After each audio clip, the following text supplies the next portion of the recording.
Kalau kita melihat orang lain, seringkali kita melihat secara manusia melihat. Dan kita tidak mau belajar untuk melihat seperti Allah melihat. Coba buka dulu dalam 2 Korintus pasal yang kelima. Saya tunjukkan ini alasan yang baik sekali supaya membuat kita belajar untuk mengerti. 2 Korintus pasal 5 ayat yang ke-16. 2 Korintus pasal 5 ayat yang ke-16. Sudah kita baca sama-sama 2, 3. Sebab itu kami tidak lagi menilai seorang juga pun menurut ukuran manusia. Dan jika kami pernah menilai Kristus menurut ukuran manusia, sekarang kami tidak lagi menilainya demikian. 17, 2, 3. Jadi siapa yang ada di dalam Kristus, ia adalah ciptaan baru. Yang lama sudah berlalu, sesungguhnya yang baru sudah datang. Amen. Jadi sebetapa menjengkelkannya teman sekamar saudara, tetap mereka adalah orang-orang yang dikasihi oleh Tuhan Yesus. Amen. Dan kehadiran mereka perlu buat setiap kita, bukan untuk membuat dunia ini penuh, atau membuat variasi hidup, tapi lebih daripada itu kita percaya ada tujuan Tuhan, mengapa mereka dan kita semua diciptakan. Nah, biarlah kita belajar melihat akan tujuan Allah itu lebih dari segala kepentingan dan selera pribadi kita. Oke, sekarang saya ingin teruskan. Kita masih bicara tentang sistem akar kita di hadapan Tuhan. Coba buka dulu Mazmur 103 ayat yang ke-7. Ini ayat yang sangat memberkati saya, termasuk ayat yang sangat-sangat membangun akan hidup saya, membuat kita harusnya mencari Tuhan lebih lagi. Mazmur 103, perhatikan pada ayat yang ke-7. Kita baca sama-sama, 2, 3. Ia telah memperkenalkan jalan-jalannya kepada Musa dan perbuatan-perbuatannya kepada orang Israel. Anda perhatikan 2 kata berbeda di sini. Yang pertama adalah jalan-jalan. Ini bukan sightseeing ya, jalan-jalan saudara. Jalan-jalan Tuhan. Yang kedua adalah perbuatan Tuhan. Yang pertama dikenalkan kepada Musa, yang kedua kepada orang Israel. Nah, kalau Anda perhatikan akan ayat ini, sebenarnya 2 hal ini sesuatu yang berbeda. Jalan Tuhan seperti orang ditunjukkan oleh Allah akan dapur kerajaan surga. Bagaimana cara Allah bergerak, bagaimana cara Allah hidup, bagaimana cara Allah bertindak. Perbuatan Allah itu berbicara tentang hasil dari pekerjaan Tuhan. Suatu keajaiban, suatu pertunjukan demonstrasi akan kuasa Allah dalam kehidupan kita. Kalau kita bicara tentang jalan-jalan Tuhan, kita bicara tentang proses terjadinya sesuatu. Kalau kita bicara perbuatan Tuhan, kita berbicara tentang hasil dari proses itu. Nah, banyak orang Kristen ingin shortcut, jalan pintas. Mereka lebih suka menikmati perbuatan Tuhan atau hasil dari suatu proses, tapi mereka enggan untuk ikut di dalam proses itu sendiri. Dan ini yang membedakan satu orang Kristen dengan orang Kristen yang lain. Ada orang yang berkata, saya segera ingin melihat mujizat Allah. Tapi ada orang berkata, saya ingin terlibat dalam prosesnya. Nah, pada jangka pendek, sepertinya yang kedua ini lebih enak, saudara. Karena kita tinggal mengedangkan tangan kita, lalu kita nikmati apa yang dari Allah. Tapi yang pertama membutuhkan akan waktu dan kadang-kadang proses yang tidak simple atau tidak sederhana dan bahkan cenderungnya cukup rumit. Tapi kalau kita mau ikuti yang pertama, Anda akan seperti Musa. Karena firman Allah berkata, dia perkenalkan jalan-jalannya kepada Musa dan dikatakan perbuatan-perbuatannya kepada orang Israel. Dua-duanya, Musa maupun sebagian besar Israel, sama-sama tidak masuk Kanaan. Tapi orang yang kenal akan jalan-jalan Tuhan, lihat bagaimanapun Allah mempermuliakan dia. Waktu Yesus menampakkan kemuliaannya kepada Petrus, Yakobus, Yohanes, mereka melihat Allahnya berbicara dengan siapa? Elia dan dengan Musa. Allah mempermuliakan dia sebab dia tahu akan jalan-jalan Tuhan. Tapi orang Israel hanya tahu akan perbuatannya. Kemarin sore ada seorang saudari yang sempat diskusi sharing dengan saya. Kemudian tercetus suatu statement yang kadang-kadang saya pikir itu betul juga, walaupun tidak mutlak. Dan ini banyak orang Kristen yang punya konsep seperti ini. Pak, kalau hamba Tuhan tertentu berdoa, kan lebih didengar oleh Tuhan. Kan lebih gampang dapat jawaban dari Tuhan. Saya mau tanya pada saudara, itu sebetulnya hatimu ya, hatimu. Jangan di sini, kita ngomong hati saudara, oke? Kalau di sekolah ini jangan bicara soal knowledge, mari kita bicara hati. Alright? Nah, saya mau tanya, kadang-kadang kita merasa nggak bahwa hal itu sebetulnya ya memang begitu? Coba angkat tangannya bilang iya. Kalau hamba Tuhan tertentu ini berdoa, rasanya kok Tuhan lebih bisa nerima dibandingin saya. Coba kalau Anda merasa gitu, pernah merasa begitu, coba angkat tanganmu tinggi-tinggi. Nah, Anda belajar jujur. Sebetulnya banyak orang Kristen punya pandangan begitu. Saya berkata jujur apa adanya saudara. Dalam suatu sisi tertentu kalau Anda perhatikan, memang betul itu. Ada hal-hal seperti itu. Makanya dalam perjanjian lama, ketika Allah itu marah dengan orang Israel, sampai Tuhan ngomong begini, sekalipun Musa, siapa lagi, beberapa hamba Tuhan disebut namanya, dia berkata, aku tidak akan mengampuni mereka, oleh karena dosa yang mereka lakukan. Nah, bukankah itu berarti, bahwa di hadapan Tuhan, nama-nama itu punya bobot yang lebih daripada orang kebanyakan. Coba buka gini, Yeremia 15. Yeremia 15, lihat mulai ayat yang pertama. Nah, kalau Anda baca pada pasal sebelumnya, Anda tahu Anda bicara tentang hukuman Tuhan yang jatuh kepada orang Israel. Nah, perhatikan. Yeremia 15 ayat yang pertama. Tuhan berfirman kepadaku, sekalipun Musa dan Samuel berdiri di hadapanku, hatiku tidak akan berbalik kepada bangsa ini. Usirlah mereka dari hadapanku, biarlah mereka pergi. Nah, kenapa sampai disebut dua nama ini, saudara? Itu artinya Tuhan mau berkata begini, dua nama ini punya bobot yang lain dibandingkan orang-orang lain. Dalam perjanjian lama jelas sekali. Right? Jadi kalau mereka menghadap, Tuhan berkata, sekalipun dua orang itu menghadap, kalau mereka tidak spesial, Tuhan tidak berkata sekalipun. Tapi karena mereka punya tempat yang khusus di hati Allah, maka Alkitab berkata, Allah berkata, sekalipun Musa dan Samuel menghadap aku, tetap aku tidak mau. Hatiku tidak akan berbalik kepada mereka. Jadi sebenarnya kalau kita mau jujur, memang ada indikasi seperti itu. Makanya orang-orang dari gereja tertentu mengatakan, oh kalau berdoa mesti kita lewat santo ini, orang kudus ini, lewat, itu ada KKN di gereja, lewat Maria lebih gampang, sebab Maria kan ibunya Yesus, jadi kita pikir surga itu ada nepotisme. Nepotismenya cuma satu, yaitu dalam nama Tuhan Yesus, itu tok saudara. Jangan pakai nama lain, ngerti? Itu nepotisme yang dari akal budi manusia. Nah, dari mana ide itu? Tentu bukan sekejap ide biasa, tapi ada indikasi yang orang lihat dalam Alkitab, bahwa kalau ada hamba Tuhan tertentu yang hubungannya dekat dengan Tuhan, rasanya dari pihak Allah itu lebih murah hati. Itu yang kita ngerti. Itulah sebabnya Anda minta dukungan doa pendeta, hamba Tuhan. Orang-orang yang Anda anggap peka dengan suara Roh Kudus, didatangi berkata, Pak doakan saya perlu didoakan. Doa sendiri kalau Bapak berdoa lain. Ini terjadi di gereja. Belum sebulan yang lalu. Kebaktian minggu sore kami selesai, ada suami istri dan anaknya menghadap saya.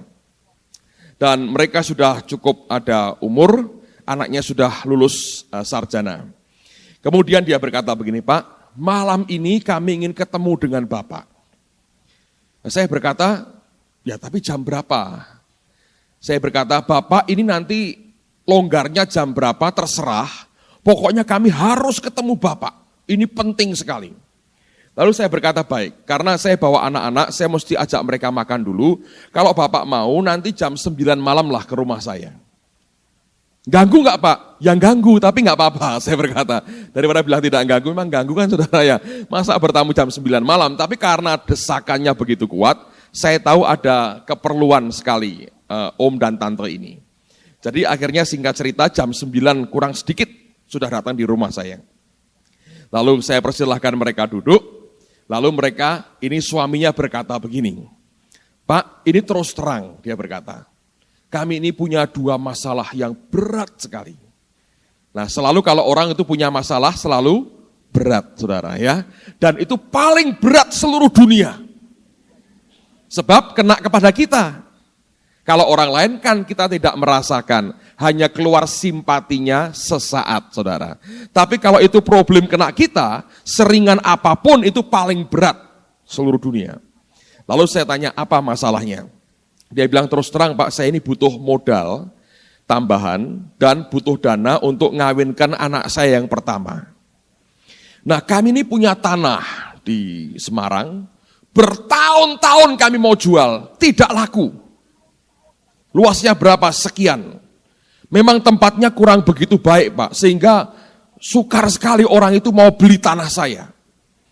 Tapi yang yang kami punya, itu yang kami pikirkan bisa nambahin modal buat kami dan ongkos ngawinkan anak kami yang pertama. Oke, problem kedua apa? Dia tunjuk anaknya yang kedua. Nah ini sudah setengah tahun lebih lulus sarjana nganggur Pak. Tidak punya kerjaan. Sebagai orang tua kok nggak enak lihat anak sudah gede, laki lagi di rumah cuman putar-putar masuk kamar keluar kamar, nganggur nggak punya kerjaan. Ini berat sekali buat kami. Berat tak saudara? Berat karena masalahnya nyangkut dirinya sendiri. Terus kami sudah berdoa, saya bilang ya berdoa toh. Sudah Pak. Apa itu yang jatuh saudara? Nah sudah berdoa Pak? Sudah.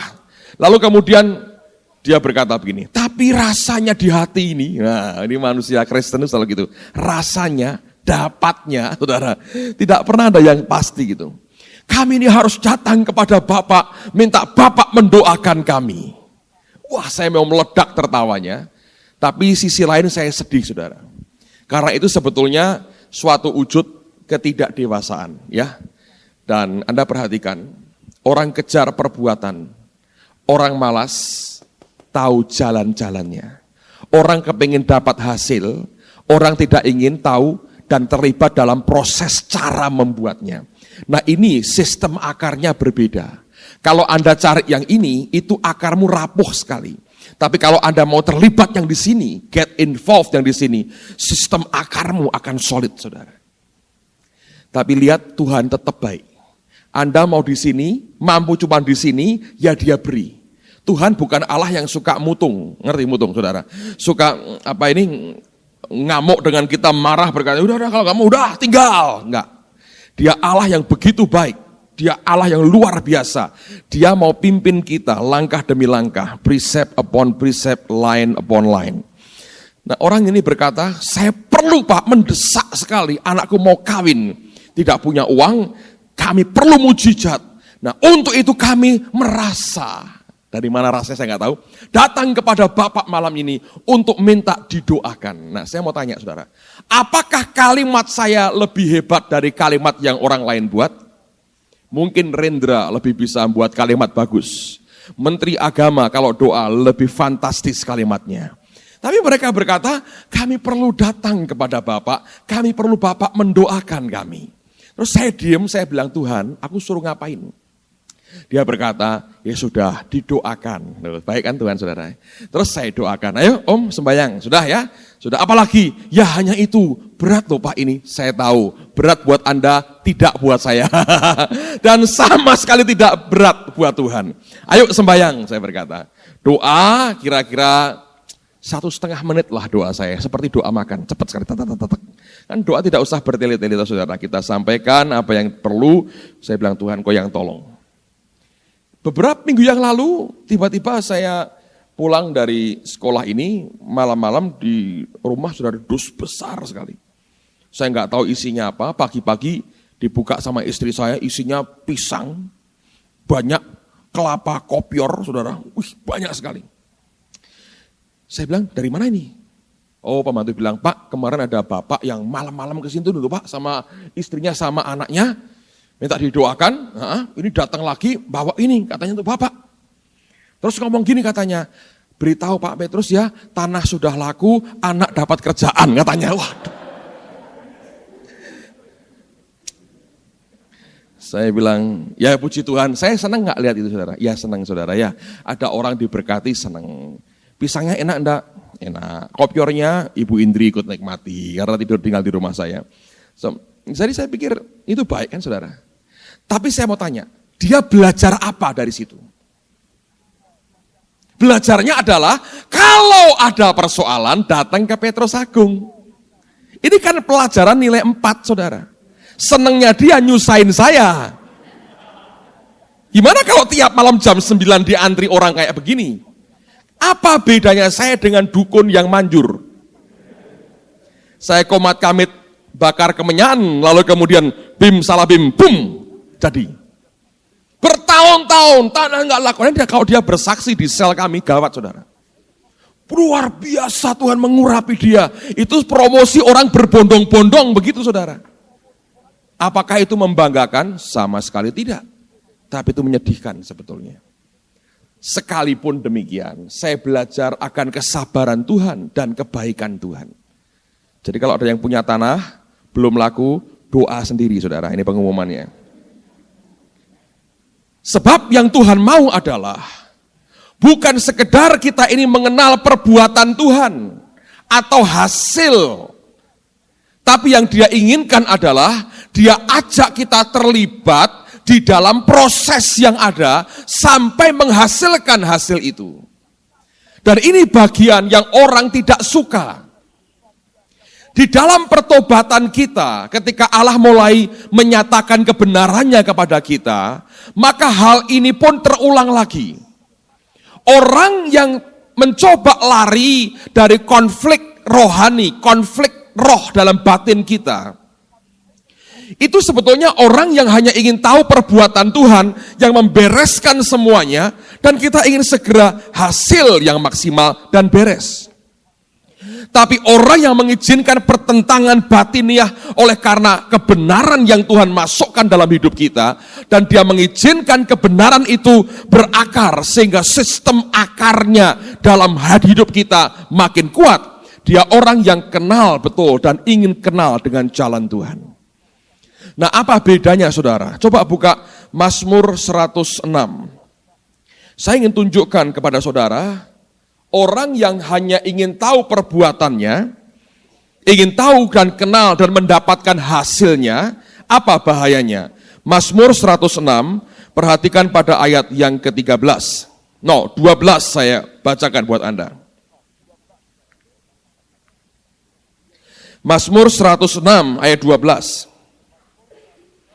Ketika itu percayalah mereka kepada segala firman-Nya. Mereka menyanyikan puji-pujian kepadanya. Lihat, mereka sudah lihat akan perbuatan yang hebat. Mereka percaya waktu mereka melihat akan bagaimana tentara Firaun dibenamkan dalam air yang luar biasa di Laut Merah. Ayat 13, belum sampai bergerak kepada ayat lebih jauh. Ayat berikutnya langsung dengan kata tetapi. Mereka segera melupakan perbuatannya dan tidak menantikan nasihatnya. 14. Mereka dirangsang nafsu di padang gurun dan mencobai Allah di padang belantara. 15. Ini yang saya katakan kemarin, diberikannya kepada mereka apa yang mereka minta, dan ini paket tambahannya, bonusnya, didatangkannya penyakit paru-paru di antara mereka. TBC semua saudara. Leanness into their souls, terjemahan lain. Jiwa mereka jadi lemah dan makin lemah dan makin lemah. Karena mereka itu hanya mau yang mereka inginkan. Tapi dari mana awalnya? Mereka segera melupakan perbuatan-perbuatannya. Nah, saya belajar begini saudara. Kalau saudara ketemu dengan seseorang misalnya, Anda seorang gembala misalnya ya, lakukan ini kalau Anda tidak percaya, dan hasilnya akan mengerikan sekali. Kalau di antaramu ada kelompok orang yang selalu menentang, kalau Anda belajar ilmu pertumbuhan gereja, itu ada beberapa kelompok orang sebetulnya. Dalam gereja itu ada beberapa kelompok orang. Yang gambarannya begini. Oke.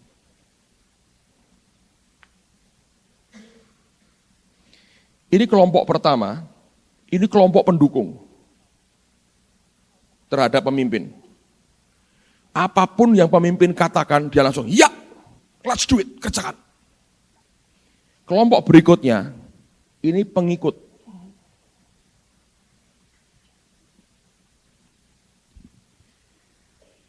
Ini mayoritas gereja pengikut.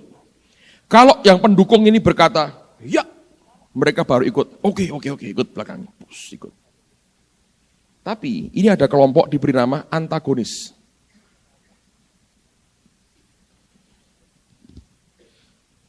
Kalau Anda mau tahu istilah antagonis, kalau Anda lihat di cerita-cerita, di kisah, di film, di sinetron, di drama, ini tokoh penjahat sebetulnya. Tokoh jahatnya. Kalau wayang ini pendeta Durna, gitu saudara kira-kira.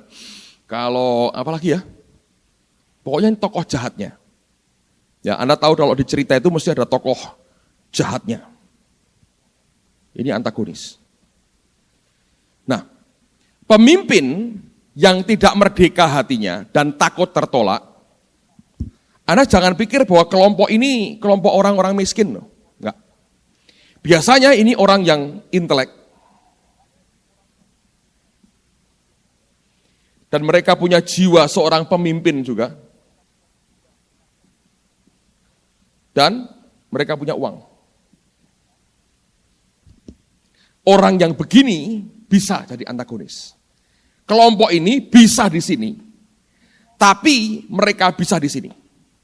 Jangan lupa, yang menjual Yesus itu siapa? Yudas Iskariot. Dia yang pegang duit, dan dia yang paling berpendidikan sebetulnya. Jadi itu bukan orang biasa loh saudara, bukan orang biasa. Tapi ada di gereja orang antagonis. Ini adalah duri dalam daging buat si pendeta, saudara. Selalu kalau pendeta berkata kanan, dia gak pikir panjang, kiri. Selalu begitu. Kamu keluar aja, gak mau, aku di sini tempatnya. Kerjaannya itu godain pendeta habis-habisan, saudara. Nah, kalau si pendeta ini merasa terganggu terus, dan tidak punya kemerdekaan dalam hati, tidak berani menyatakan kebenaran, apa yang dia buat?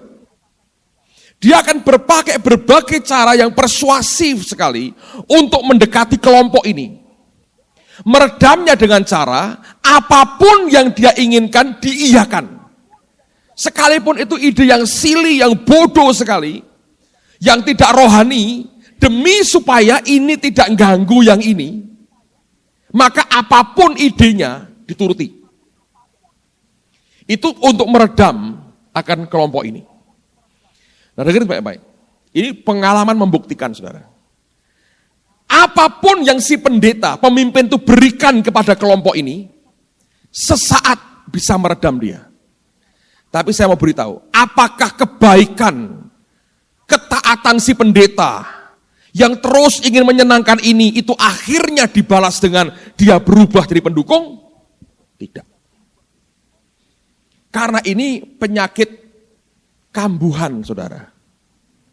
Kalau moodnya kambuh lagi itunya, diberi apapun kambuh. Karena ini kalau nggak berantem dengan pendeta, kurang nyaman dia. Itu berantem dengan pendeta seperti air buat ikan. Sesaat Anda bisa angkat di tanganmu, tapi tetap dia butuh air. Nah, airnya kelompok ini berantem dengan pendetanya. Kalau tidak menciptakan intrik-intrik, dia bisa lemes badannya. Pusing kepalanya, sakit semua badannya. Kalau berantem dengan pendeta, semangat hidupnya muncul lagi. Ini memang ada yang begini. Nah kok ada Pak? Ya emang ada. Yesus sudah berdoa semalam-malaman, milih 12 rasul. Yudas masuk juga, saudara. Nah, Anda boleh beri apapun kepada kelompok ini, tetap tidak ada manfaatnya. Sebab satu kali tetap dia akan hantam si pendeta itu. Karena itu hidupnya dia di situ. Sama dengan orang Israel. Allah berikan mujizat yang luar biasa. Kemarin kita baca kemarin malam. Mereka itu dilewatin air, mereka ditudungi dengan tiang awan. Malam dikasih tiang api, dikasih roti mana setiap hari. Apapun yang mereka minta diberi. Batu karang mengeluarkan air, luar biasa. Disertai Allah hebat sekali. Dijamin kesehatannya, hebat Tuhan itu. Tapi Alkitab berkata, tapi segera mereka melupakan perbuatan-perbuatannya. Nah, dengerin baik-baik, hidup kita harus kenal akan jalan Tuhan. Kalau tidak, kita hanya ingin tahu akan hasil. Tahu hasil akan berakibat segera kita melupakan Tuhan. Tapi kalau Anda ikut terlibat dalam proses jalan Tuhan, sistem akar kita akan luar biasa. Di dalam pertobatan, hal yang sama terjadi. Oke, nah sekarang mari kita buktikan. Hosea, buka kitab Nabi Hosea. Saya ingin tunjukkan kepada saudara proses yang harus dilewati. Kitab Nabi Hosea, lihat pada pasal yang kelima. Ini Tuhan yang bicara sendiri. Hosea pasal yang kelima.